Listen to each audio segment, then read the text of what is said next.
Χαίρετε κυρίες και κύριοι, παρακολουθείτε την εκπομπή Πέριξ. Μένετε μαζί μας πολλά και σημαντικά θέματα και στη σημερινή εκπομπή. Ασχολούμαστε σήμερα με δημόσια έργα. Καλωσορίζουμε στο στούντιο της εκπομπής Πέριξ TV 100 τον πρόεδρο του Συνδέσμου Πιστοποιημένων Εργοληπτών Δημοσίων Έργων και Τεχνικών Επιχειρήσεων Θεσσαλονίκης και Κεντρικής Μακεδονίας, τον κύριο Φώτη Κουβουκλιώτη. Καλώς ήρθατε, κύριε Κουβουκλιώτη. Καλημέρα, καλώς σας βρήκα. Προχθές είχατε εκλογές στο Σύνδεσμο Εργοληπτών, την Κυριακή που μας πέρασε.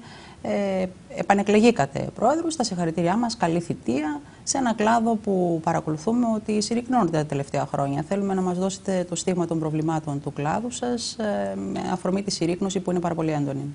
Μάλιστα. Τα τελευταία χρόνια, εξ όσων γνωρίζετε, διανύουμε μια περίοδο κρίσης παρατεταμένη. Είναι πολύ μεγάλη συγκριτικά με τα προβλήματα τα οποία έχουμε. Ο κλάδος των κατασκευών βρίσκεται σε πολύ δύσκολο σημείο. Οι συνάδελφοι οι οποίοι υπήρχαν μέχρι τώρα και ασχολούνταν με τα δημόσια έργα έχουν μείνει πολύ λίγοι. Η πορεία είναι ευθύνουσα, αν αναλογιστείτε ότι πλέον μόνο 25% των συναδέλφων ασχολούνται με τα δημόσια έργα. Οι υπόλοιποι είτε έχουν αλλάξει αντικείμενο, είτε έχουν φύγει στο εξωτερικό για να βρουν μια καλύτερη τύχη. Επομένως, ο κλάδος σας δοκιμάστηκε πιο έντονα από όλους. Μηχανικοί, εργολάβοι, εργολήπτες, γενικά ο τεχνικός κόσμος της χώρας υπέστη σοβαρά πλήγματα από την κρίση της τελευταίας 7 ετίας. Από 1.200 μέλη, ενεργά μέλη που πλήρωναν τις συνδρομές τους στο σύνδεσμο πριν 7 χρόνια, σήμερα είστε μόλις 300. Ακριβώς. Σε περίοδο 7 ετών έχουμε μείνει, αυτό που σας είπα, το 1/4 των εργοληπτών. Οι πρώτοι οι οποίοι πλήγησαν ήταν οι μηχανικοί, οι οποίοι έζησαν στο πετσί τους την μείωση του αντικειμένου τους όταν μειώθηκε το κατασκευαστικός κλάδος, το κατασκευαστικό αντικείμενο, οπότε δεν είχαν μελέτες για να εργαστούν. Από εκεί και πέρα πέρασε στο κατασκευαστικό κομμάτι το οποίο αφορά εμάς περισσότερο και ήταν η υλοποίηση των έργων, είτε δημόσια είτε ιδιωτικά, και βιώνουμε και εμείς σήμερα όλη αυτή την κρίση. Δεν είναι μόνο το ότι οι μηχανικοί και οι εργολάβοι έγιναν πολύ λιγότεροι από ό,τι ήταν στο παρελθόν και δεν μπορούν να τακτοποιήσουν τις οφειλές τους στους συνδέσμους και στα σωματεία τους. Την ίδια ώρα τα δημόσια έργα και τα ιδιωτικά έδιναν δουλειά σε παρεμφερή επαγγέλματα, έδιναν δουλειά στην οικοδομή, σε εργάτες, σε εργατοτεχνίτες. Πολλοί κόσμος ζούσε από τα έργα. Το γεγονός ότι σήμερα είναι σε στασιμότητα, τι σημαίνει για τη Θεσσαλονίκη αλλά και για την περιφέρεια Κεντρικής Μακεδονίας? Αν αναλογιστείτε ότι το κατασκευαστικό κομμάτι, ο κατασκευαστικός κλάδος αποτελούσε το 10% του ΑΕΠ και σήμερα δεν είναι ούτε το 1%, καταλαβαίνετε τι πρόβλημα είναι αυτό για την κοινωνία γενικότερα. Δεν είναι μόνο οι μηχανικοί ή οι εργολήπτες που δεν έχουν δουλειά, είναι μαζί με αυτούς και όλα τα επαγγέλματα τα οποία είναι άμεσα συνδεδεμένα με την κατασκευή. Δεν είναι μόνο το κατασκευαστικό κομμάτι και οι άμεσα συνδεδεμένοι, είναι και όλος ο υπόλοιπος ελληνικός λαός, ο πολίτης, ο οποίος δεν έχει πλέον έργα υποδομής τα οποία θα του αναβαθμίσουν και τον τρόπο ζωής. Και δεν εννοώ μόνο τα καινούργια έργα, τα οποία όλοι τα επιθυμούμε και θέλουμε να γίνονται, εννοούμε και για έργα συντήρησης. Όταν δεν υπάρχουν μελέτες, όταν δεν υπάρχουν κατασκευές και συντηρήσεις των παλιών, των υφισταμένων έργων, τότε αυτό είναι ένα πρόβλημα για την κοινωνία. Σκεφτείτε ένα κτίριο, ένα νοσοκομείο, ένα σχολείο, το οποίο δεν μπορεί να συντηρηθεί λόγω μείωσης των πόρων. Αυτό δημιουργεί ένα τεράστιο κοινωνικό πρόβλημα, το οποίο το βλέπουμε καθημερινά στα σχολεία με τα παιδιά μας, όπου ζημιές και τρέχοντα προβλήματα δεν μπορούν να αντιμετωπιστούν ούτε ακόμα και από τον ίδιο τον Δήμο, τον εκάστοτε Δήμο που ανοίγει το κτίριο, διότι δεν έχει πόρους για να στείλει τα συνεργεία του και να συντηρήσουν πτώσεις οβάδων, ζημιές στα υδραυλικά. Σπασμένα τζάμια, υδραυλικά, πόρτες, οτιδήποτε μπορεί να σημαίνει φθορές σε ένα σχολείο. Δηλαδή η μείωση της δικιάς μας της δουλειάς έχει αντίκτυπο σε όλη την κοινωνία. Και τι γίνεται σε αυτές τις περιπτώσεις? Οι Δήμοι πώς αντιμετωπίζουν τα σχολεία, που είναι πολύ σημαντικό θέμα, που έχει να κάνει και με την ασφάλεια των παιδιών μας? Να σας πω ότι μαζεύονται ο Σύλλογος Γονέων και οι καθηγητές και ψάχνουν μεταξύ των γονιών των παιδιών να βρούνε ποιος έχει σχέση κάπως με το αντικείμενο για να βοηθήσει ή να προσφέρει κάτι, ή αν είναι ο ίδιος της δουλειάς να βοηθήσει στο να διορθωθεί η ζημιά. Να γίνει εκ των έσω χωρίς να κοστίσει, λοιπόν. Ακριβώς. Και όλοι βάζουν από λίγο κάτι στην τσέπη, το χέρι στην τσέπη, και προσφέρουν, μαζεύουν χρήματα για να γίνει αυτή η συντήρηση. Είναι ενδεδειγμένος τρόπος συντήρησης δημοσίων έργων αυτός? Όχι φυσικά, διότι και αυτές οι συντηρήσεις γίνονται περιστασιακά, είναι εκ του προχείρου και προφανώς δεν έχουν κάποιο σχεδιασμό και κάποια μελέτη. Δεν γίνονται, μου λέτε, συντηρήσεις. Τι σημαίνει αυτό στους δρόμους? Μου είπατε για τα σχολεία, για τα νοσοκομεία. Επίσης, πολύ σοβαρό πρόβλημα και με τα νοσοκομεία. Για τους δρόμους και τις υποδομές, που όλοι ζητάμε καλύτερες υποδομές προκειμένου να βαθμιστεί και το τουριστικό προϊόν της χώρας και η ασφάλεια των πολιτών που κινούνται στους δρόμους μας. Αυτό το βλέπετε σε εθνικές οδούς, το βλέπετε σε δρόμους μέσα στην περιφερειακή, στη Θεσσαλονίκη. Ναι, ένα όπου πολύ σοβαρό πρόβλημα. παρατηρείτε συχνά λακκούβες, παρατηρείτε κάποιες υποβαθμίσεις των υποβιβασμούς των οδών του οδοστρώματος, με αποτέλεσμα να δημιουργούνται λακκούβες που πολλές φορές το καταλαβαίνουμε την ώρα που οδηγούμε. Αυτά είναι προβλήματα τα οποία μπορούν να δημιουργήσουν και μεγάλα ατυχήματα, δημιουργούν κατά καιρούς. Βλέπουμε κάποια φαινόμενα, αυτοκίνητα να φεύγουν εκτός δρόμου, να πέφτουν στην άκρη, στα κράσπεδα κλπ. Όταν δεν γίνεται σωστή, οργανωμένη και ετήσια συντήρηση, αυτά τα προβλήματα έχουμε. Όσον αφορά τώρα τα μεγάλα έργα, να πιάσουμε το μετρό, ένα θέμα για το οποίο έχει εκφράσει άποψη ο τεχνικός κόσμος. Γιατί είναι σταματημένο σήμερα, ποια είναι η άποψη δική σας και του ΤΕ φυσικά?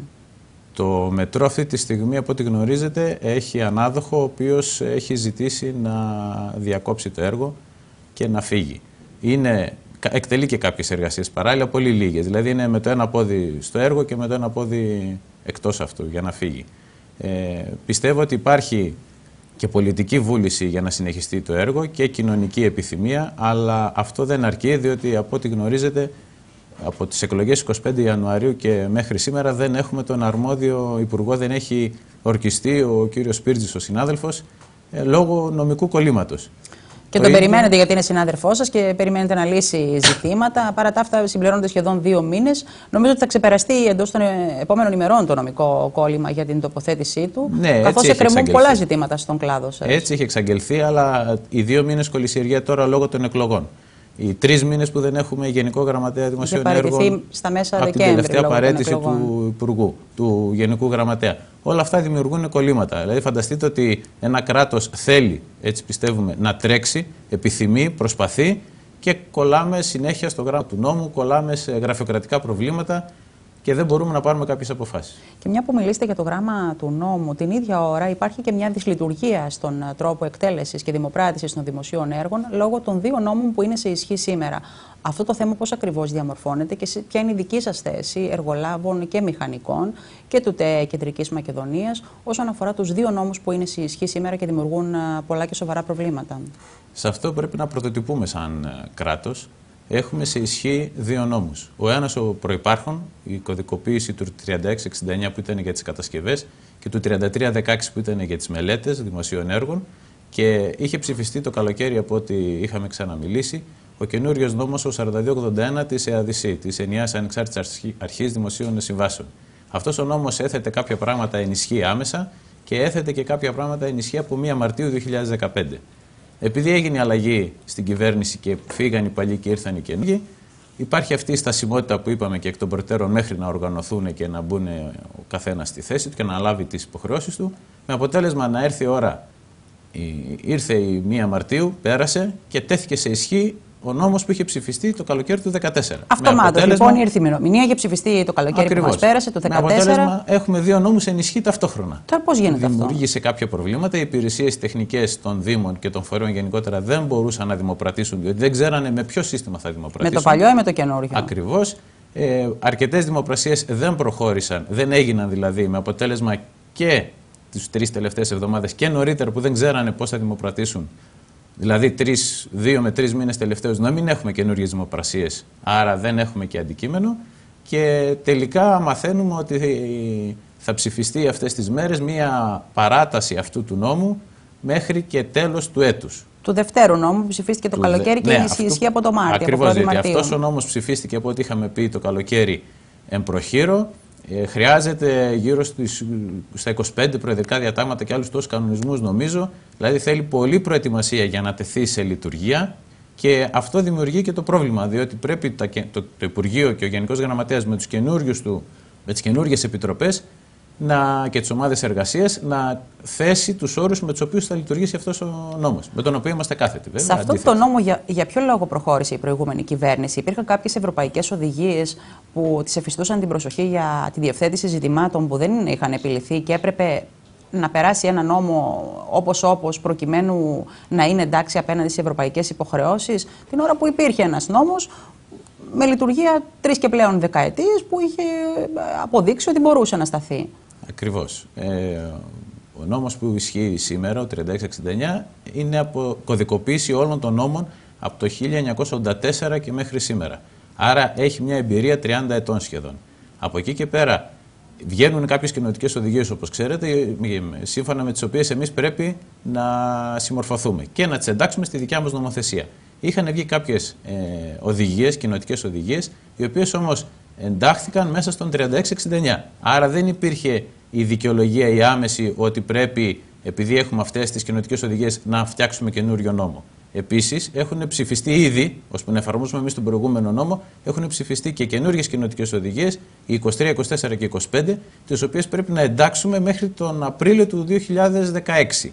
Αυτό σημαίνει ότι και τώρα να ισχύσει αυτός ο νόμος πρέπει πάλι να συμπληρωθεί, αν όχι να τροποποιηθεί, για να ισχύουν και καινούριες οδηγίες. Σε αυτές τις περιπτώσεις τι γίνεται? Σε αυτές τις περιπτώσεις πάντοτε έχουμε καινούργια ψήφη, συμπληρωματική ή επεξηγηματική στις ισχύουσες διατάξεις. Εμείς αυτό που λέμε είναι ότι αυτός ο νόμος ο οποίος φτιάχτηκε πρόχειρα και επιπόλαια σε εισαγωγικά το καλοκαίρι για να προλάβει κάποια πράγματα, δεν πρέπει να ισχύσει. Ορθώς πήρε παράταση μέχρι τον Δεκέμβριο, αλλά δεν πρέπει να ισχύσει. Πρέπει να γίνει μια προσπάθεια στην κωδικοποιημένη νομοθεσία που έχουμε ήδη και πληρεί όλες τις προϋποθέσεις, να ενταχθούν και καινούργιες κοινοτικές οδηγίες. Αυτές πρέπει να εφαρμόσουμε μέχρι τον Απρίλιο του 2016 και να πάμε σε ένα καινούργιο νομοσχέδιο το οποίο θα μας καλύπτει πλήρως και όχι τμηματικά και αποσπασματικά όπως βολεύει φέτος και του χρόνου θα δούμε. Κύριε Κουβουκλέωτη, εσείς περιμένετε τώρα την τοποθέτηση του νέου Υπουργού και την ανάληψη των καθηκόντων του προκειμένου να θέσετε το πλαίσιο, το διεκδικητικό και τις δικές σας θέσεις γενικότερα για την λειτουργία και τη δημοπράτηση των δημοσίων έργων σήμερα στη χώρα? Ακριβώς. Περιμένουμε ανά πάσα στιγμή πότε θα ορκιστεί, πότε θα αναλάβει τα καθήκοντά του. Είναι υφυπουργός αυτή τη στιγμή, αναπληρωτής υπουργός αυτή τη στιγμή, αλλά δεν μπορεί να υπογράψει. Άρα θα πρέπει να ορκιστεί, να αναλάβει τη θέση του, να κάνουμε κάποιες επαφές, συζητήσεις, να δούμε τι σκέφτεται η καινούργια κυβέρνηση. Ο προηγούμενος νόμος ήταν τι σκεφτόταν η προηγούμενη κυβέρνηση. Τώρα έχουμε άλλη κυβέρνηση. Πρέπει να δούμε η καινούργια κυβέρνηση τι σκέφτεται, ανάλογα με τις εξαγγελίες που έχει κάνει, διότι βρίσκεται ανάμεσα από ό,τι καταλαβαίνετε τις προεκλογικές εξαγγελίες και στις πιέσεις που δέχεται τώρα από τους θεσμούς, από την Τρόικα, από το εξωτερικό. Οπότε πρέπει να δούμε τι στάση θα κρατήσει, πώς θα αντιμετωπίσει ορισμένα πράγματα για να μπορέσουμε και εμείς να εκθέσουμε τις απόψεις μας. Το σίγουρο είναι ότι επιθυμούμε οπωσδήποτε να είμαστε παρόντες στη συζήτηση, να δούμε κάποια προσχέδια, να μπορέσουμε να εκφράσουμε τις απόψεις μας. Και εμείς, σαν κατασκευαστικός κλάδος, η εργοληπτική οργάνωση και το ΤΕΕ σαν τεχνικό επιμελητήριο, το οποίο συνήθως μέχρι τώρα αγνοούνταν. Βέβαια, ο κύριος Σπίρτζης είναι πρόεδρος του ΤΕΕ και ευελπιστούμε ότι αυτή τη φορά είστε αισιόδοξοι ότι θα ακούγεται καλύτερα η φωνή σας στο εξής? Τώρα δεν υπάρχει λόγος να μην ακούγεται. Επομένως, γνωρίζει και τα θέματα από πρώτο χέρι, θεωρείτε ότι κάτι μπορεί να αλλάξει? Ακριβώς. Ευελπιστούμε. Όσον αφορά τώρα την ανεργία που έχει μοιραστεί, όπως είπατε, στα συναφή και εμπλεκόμενα επαγγέλματα, μου λέτε ότι οι μηχανικοί και εργολάβοι πήραν το δρόμο της ξενιτιάς και μάλιστα όχι για ευρωπαϊκές μόνο χώρες, όπου γης. Όπου υπήρχε δουλειά, οι μηχανικοί ήταν οι πρώτοι που την περίοδο αυτή, την τελευταία τριετία τουλάχιστον, φεύγουν για να εξασφαλίσουν εισόδημα. Με όλους τους άλλους εργάτες, οικοδόμους, με όλους που συνεργαζόσασταν όλα αυτά τα χρόνια και εσείς από τη δική σας εταιρεία και οι συνάδελφοί σας 300 εργολήπτες που είναι τακτοποιημένοι οικονομικά τα τελευταία χρόνια, τι ακούτε? Είναι στην ανεργία σήμερα, έχουν στραφεί σε άλλα επαγγέλματα, περιμένουν να ανοίξουν οι δουλειές και τα δημόσια έργα? Καταρχήν είναι όλοι στην ανεργία. Όλα τα συνεργεία που είχαμε και που έχουμε, τις περισσότερες μέρες δεν δουλεύουν, κάθονται παρά δουλεύουν. Αν δείτε σε βάθος χρόνου 365 ημερών, οι περισσότερες μέρες είναι ανενεργές για αυτούς και λίγες είναι αυτές οι οποίες δουλεύουν. Από εκεί και πέρα αντίστοιχο είναι και αντίστοιχο αντίκτυπο έχει και στις δικές μας εταιρείες, διότι εκείνες τις μέρες που δεν δουλεύουν εκείνοι, αντίστοιχα δεν έχουμε και εμείς δουλειά για να τους δώσουμε. Συνήθως κάνουμε κάποια γραφειοκρατική δουλειά, αλλά αυτό δεν είναι αντικείμενο, δεν είναι παραγωγικό. Επίσης, κοντά σε αυτούς υπάρχει και το αντίκτυπο το οικογενειακό, το κοινωνικό. Δηλαδή, μεταφέρουν τα παράπονά τους και την όποια γκρίνια έχουν από το σπίτι τους σε εμάς, ότι δεν έχουν δουλειά, ότι δεν τους δίνουμε λίγη δουλειά, κάποιο μεροκάματο, κάτι έναντι, πολλές φορές ζητάνε και θα τα αντιμετωπίσουμε στη συνέχεια. Δηλαδή γινόμαστε αποδέκτες των κοινωνικών προβλημάτων και ενός προβληματισμού, στο οποίο δεν είμαστε και έτοιμοι να τον διαχειριστούμε. Γιατί έχετε και εσείς τον ίδιο προβληματισμό. Έχουμε και εμείς τον ίδιο και δεν ξέρουμε πώς να. Δηλαδή, θέλουμε να βοηθήσουμε και δεν μπορούμε να βοηθήσουμε. Θέλουμε αντικείμενο, θέλουμε δουλειά για να εργαστούμε και δεν μπορούμε. Οι μικρομεσαίες επιχειρήσεις, το έχω ξαναπεί, ότι αυτή τη στιγμή βάλλονται περισσότερο. Μπορεί να εξαγγέλουμε μεγάλα έργα, μπορεί να λέμε ότι για το νέο ΕΣΠΑ, το ΣΕΣ, από το 2014 μέχρι το 2020 έχουμε 20 δισεκατομμύρια να εκτελέσουμε και πάνω από 80 έργα, αλλά αυτά είναι μεγάλα έργα. Αν εμείς, σαν μικρομεσαίοι, δεν έχουμε μέρος σε αυτό το κομμάτι, σε αυτή την πίτα, δεν πιστεύω ότι θα μπορέσουμε να ανταπεξέλθουμε και εμείς και όλα τα κοινωνικά στρώματα που ζουν από εμάς σε αυτό το κομμάτι. Τι θα γίνει λοιπόν στο επόμενο ΣΕΣ, τι έργα θα γίνουν μεγάλα, θα γίνουν μικρά? Σε λίγο μας απαντά ο κ. Κουβουκλιώτης. Να δούμε τι γίνεται στην περιφέρεια. Εκτός από την ανεργία και τα σοβαρά προβλήματα, τα θέματα υγείας είναι σε πρώτο πλάνο. Πάμε μια βόλτα στον Πολύγυρο να δούμε τι μας λένε οι πολίτες για τα θέματα υγείας. Πώς είναι η ζωή στον Πολύγυρο? Ποιοτικά είναι πολύ καλύτερα και σας το λέω εγώ που έρχομαι από Θεσσαλονίκη, έχω μεγαλώσει εκεί. Ήρθα στον Πολύγυρο γιατί γνώρισα τον άντρα μου εδώ και έκανα οικογένεια. Επομένως, ποιοτικά έχω πολύ περισσότερο χρόνο για τον εαυτό μου. Όλα είναι κοντά, η δουλειά, οι καφετέριες και η Θεσσαλονίκη είναι κοντά για να ξεφύγεις. Τα σημαντικότερα προβλήματα εδώ στον Πολύγυρο ποια είναι?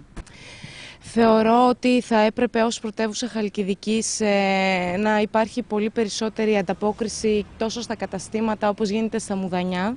Είναι κάτι που τα Μουδανιά έχουν αξιοποιήσει στην αγορά τους και ακόμα και τα ιατρεία των γιατρών. Υπάρχουν πολύ περισσότερες υπηρεσίες σε ένα μέρος το οποίο δεν είναι καν πρωτεύουσα της Χαλκιδικής, όμως τους θεωρώ ότι έχουν εκμεταλλευτεί τα πάντα. Εδώ στον Πολύγυρο, ναι, μεν έχουμε τις τυπικές υπηρεσίες. Θεωρώ ότι υπάρχει πολύ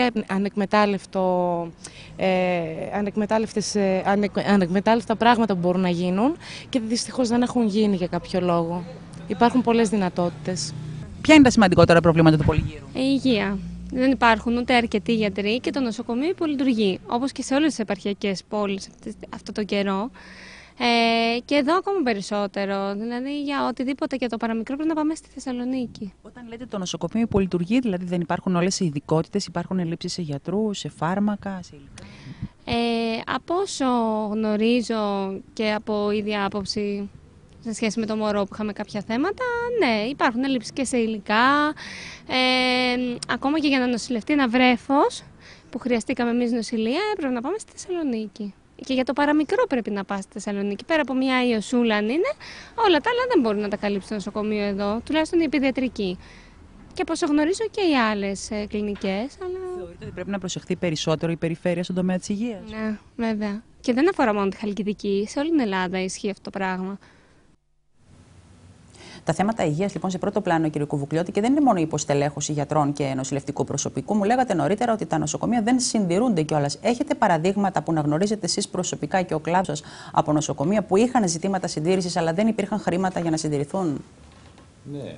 Παραδείγματα, δεν ξέρω αν έχετε πάει στον Άγιο Δημήτριο ή στο Γεννηματάς. Ο τελευταίος όροφος, αν δείτε στις οροφές του, έχει συνέχεια προβλήματα όταν βρέχει. Είναι με τα κουβαδάκια και με τις λεκάνες από κάτω για να μαζεύουν τα νερά ή τραβάνε τα κρεβάτια. Δεν πιστεύω ότι κανείς δεν θέλει να διορθώσει αυτό το θέαμα. Από εκεί και πέρα προτάσεις γίνονται, προσφορές δίνονται, κονδύλια δεν έρχονται, με αποτέλεσμα να μένουν όλα επί χάρτου. Μένουν όλα επί χάρτου και ένας κλάδος που δοκιμάστηκε με τον τρόπο που μας περιγράψατε νωρίτερα από την τελευταία 7 ετία, σήμερα κινδυνεύει να μείνει και χωρίς περίθαλψη. Κάποτε η μηχανική ήταν από τους κλάδους που είχαν ένα πολύ καλό εισόδημα, τουλάχιστον σε εποχές που άνθιζε η ελληνική οικονομία. Σήμερα υπάρχουν μηχανικοί και μάλιστα σε ποσοστό που είναι ανησυχητικό, που δεν έχουν καν την πρόσβαση στα δημόσια νοσοκομεία. Θέλω να μου πείτε πώς διαμορφώθηκε αυτή η κατάσταση και ποιο είναι αυτό το ποσοστό. Εμείς όσες φορές και αν ζητήσαμε από το Τσμέδα να μας πει πόσοι είναι οι μηχανικοί οι οποίοι αυτή τη στιγμή δεν πληρώνουν τις υποχρεώσεις τους, επίσημη απάντηση δεν είχαμε. Από έρευνες και από ρεπορτάζ έχουμε καταλήξει ότι γύρω στο 50% των μηχανικών δεν μπορεί να καλύψει αυτή τη στιγμή τις ανάγκες του για τις ασφαλιστικές εισφορές. Αυτό σημαίνει ότι κατ' επέκταση δεν έχουν και ιατροφαρμακευτική περίθαλψη. Προσπαθούμε και πιέζουμε καιρό τώρα, πάνω από 2 χρόνια, να ξεχωρίσει ο κλάδος της ιατροφαρμακευτικής περίθαλψης, της υγείας δηλαδή, που καλύπτει την ιατροφαρμακευτική περίθαλψη, ούτως ώστε και αν χρωστάει κάποιος, δίνοντας μόνο τον τομέα της υγείας, τον κλάδο της υγείας, που αντιστοιχεί να στην μπορεί υγεία, να έχει κάλυψη. περίθαλψη. Αυτό ακόμα δεν το έχουμε πετύχει. Βέβαια, έχουμε κάποιες πληροφορίες ότι η παρούσα κυβέρνηση σκέφτεται θετικά και έχει προετοιμάσει κάτι ούτως ώστε να ξεχωρίσει το κομμάτι της υγείας. Νομίζω ότι είναι κοινωνικό ανθρωπιστικό θέμα, είναι πρώτη της ανάγκης, πρώτης γραμμής, πρέπει να λυθεί άμεσα. Περιμένουμε να το δούμε. Δηλαδή, ήταν ο πιο εύρωστος ασφαλιστικός φορέας, παραμένει ένας από τους πιο δυνατούς ασφαλιστικούς φορείς, παρόλο που συνεχώς μας παίρνουν τα αποθεματικά μας για διάφορους λόγους. Και όμως, παρόλα αυτά, οι μηχανικοί, το 50% αυτών δεν μπορούν να έχουν πρόσβαση ούτε καν στα δημόσια νοσοκομεία. Δωρεάν υγεία. Τραγικό.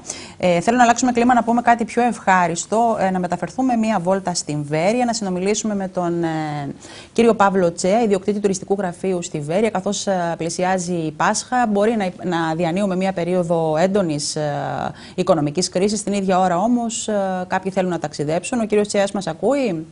Ναι, σας ακούω. Καλή σας μέρα. Θέλουμε να μας μεταφέρετε την εικόνα της Βέρειας και της περιφέρειας γενικότερα, συνομιλώντας με άλλους συναδέλφους σας. Αν υπάρχει ενδιαφέρον για το Πάσχα που είναι τον επόμενο μήνα, να ταξιδέψει ο κόσμος σε εσωτερικό και εξωτερικό. Ποια είναι η εικόνα σας, κύριε Τσέα? Η εικόνα προς το παρόν είναι θετική, γιατί υπάρχει ενδιαφέρον από τους πελάτες. Ακόμα οι κρατήσεις δεν έχουν ξεκινήσει πολύ γερά, να το πούμε έτσι, αλλά το ενδιαφέρον υπάρχει. Έρχονται δηλαδή στα γραφεία, ρωτούν, θέλουν προσπέκτους, θέλουν τιμές, τι γίνεται? Ναι, βεβαίως, ενημερώνονται, παίρνουν τα προσπέκτ και δειλά δηλώνουν. Πιστεύω ότι θα υπάρχει και μια αύξηση στην επόμενη εβδομάδα κρατήσεων και θα πάμε καλά πάλι, πιστεύω. Δεν θα υπάρχει πρόβλημα σοβαρό. Κύριε Τσέα, η τάση ποια είναι, να κάνει κανείς ένα ταξίδι πολυήμερο ή μια μικρή εκδρομή 2-3 ημερών για μια ανάσα, προκειμένου να πάρει η οικογένεια έτσι, να αλλάξει εικόνες? Όχι, τα ταξίδια προτιμούνται είναι τετραήμερα, πενθήμερα και εξαήμερα, όχι παρά πιο λίγες μέρες. Τετραήμερα, πενταήμερα και εξαήμερα λοιπόν. Και ποιοι είναι οι πιο δημοφιλείς προορισμοί σε Ελλάδα και εξωτερικό? Για Ελλάδα, που αυτή τη στιγμή από ό,τι βλέπω το 60% ενδιαφέρεται από την πελατεία μας, συνήθως είναι η Κέρκυρα πρώτη σε κρατήσεις λόγω του έθιμου που έχει του Πάσχα, και γενικότερα τα νησιά, και Μύκονο και Χανιά και Ρόδο, Πήλιο έχουμε κάποιες κρατήσεις. Και μετά πάμε στο εξωτερικό. Κλασικά έχουμε, όπου έχει απευθείας πτήσεις, προτιμούνται οι προορισμοί πιο πολύ. Αν μιλάμε, ας πούμε, για εξωτερικό, μιλάμε για Ρώμη πιο πολύ, για Βιέννη, για Βουδαπέστη, που είναι πιο ανοιξιάτικοι προορισμοί. Και Βαρκελόνη. Οι τιμές πώς διαμορφώνονται, κύριε Τσέα? Οι τιμές θα διαμορφώνονται ανάλογα με το κατάλημα που θα επιλέξει ο πελάτης, την αεροπορική εταιρεία κτλ. Εγώ πιστεύω ότι για εξωτερικό, αν θα μιλάμε για ένα πενθήμερο ταξίδι με 4 διανυκτερεύσεις, με πλήρες πρόγραμμα, περίπου στα 500 ευρώ βγαίνει το άτομο. Και αν μιλάμε για Ελλάδα, περίπου για τις ίδιες μέρες μιλάμε πάντα, περίπου στα 200 με 250. Γι' αυτό μου λέτε λοιπόν ότι το 60% προτιμά την Ελλάδα, γιατί κοστίζει πολύ λιγότερο το να ταξιδέψει κανείς σε ένα ελληνικό νησί αυτή την περίοδο. Ναι, κάπως έτσι, ναι. Οι 2,5 πρώτοι μήνες του 2015 πώς ήταν για σας? Εντάξει, μετά τα Χριστούγεννα δηλαδή, που ήταν μια καλή περίοδος για τον κλάδο σας, που ο κόσμος ταξίδεψε μετά από αρκετά χρόνια κρίσης, πώς ήταν αυτοί οι μήνες? Επειδή προέκυψαν οι εκλογές, σίγουρα ευνόητο είναι και το καταλαβαίνει και ο κόσμος ότι υπήρχε μια συγκρατημένη έτσι στον κλάδο μας άνθηση, δεν υπήρχε δηλαδή πολλή κίνηση. Και μετά τις εκλογές βέβαια, επειδή ακούγονται και πάρα πολλά και ο κόσμος τα βλέπει και τα μελετά, υπάρχει ένας φόβος, αλλά πάλι δεν μπορώ να πω ότι κόπηκε τελείως. Θέλει να ταξιδέψει ο Έλληνας λοιπόν, αγαπάει το ταξίδι. Ναι, ταξιδεύει, ναι. Ευχόμαστε λοιπόν να υπάρχει καλή κίνηση για την πασχαλινή περίοδο. Σας ευχαριστούμε για την καλή εικόνα που μας μεταφέρατε από την όμορφη Βέρεια. Να είστε καλά. Βλέπουμε, κύριε Κουβουκλιώτη, ότι παρά τα προβλήματα η ζωή δεν σταματάει. Η οικονομική κρίση μπορεί να είναι έντονη, ο κόσμος θέλει να ταξιδέψει, προσπαθεί να προσφέρει ωραίες στιγμές στην οικογένεια. Την ίδια ώρα όμως η ανεργία και τα προβλήματα που αυτή δημιουργεί είναι πολλά και έντονα. Συνοψίζοντας όλα όσα είπαμε νωρίτερα, θα ήθελα λίγο να μου πείτε ποια θέματα θα θέσετε σε πρώτη γραμμή μόλις αναλάβει καθήκοντα ο νέος Υπουργός. Συμφωνώ με αυτό που είπατε προηγουμένως, αλλά ίσως αποτελεί την εξαίρεση. Διότι ναι, γι' αυτό θέλαμε να βάλουμε και κάτι ευχάριστο στην κουβέντα, γιατί δεν μπορούμε να λέμε μόνο δυσάρεστα. Ακριβώς.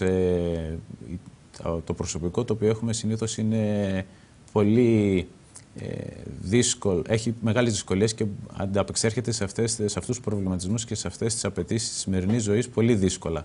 Άρα εμείς από ό,τι αφουγκραζόμαστε, τα ταξίδια του είναι συνήθως εντός Ελλάδος και σε κοντινές περιοχές, συνήθως σε συγγενικά πρόσωπα και σε κλειστό κύκλο. Ακριβώς.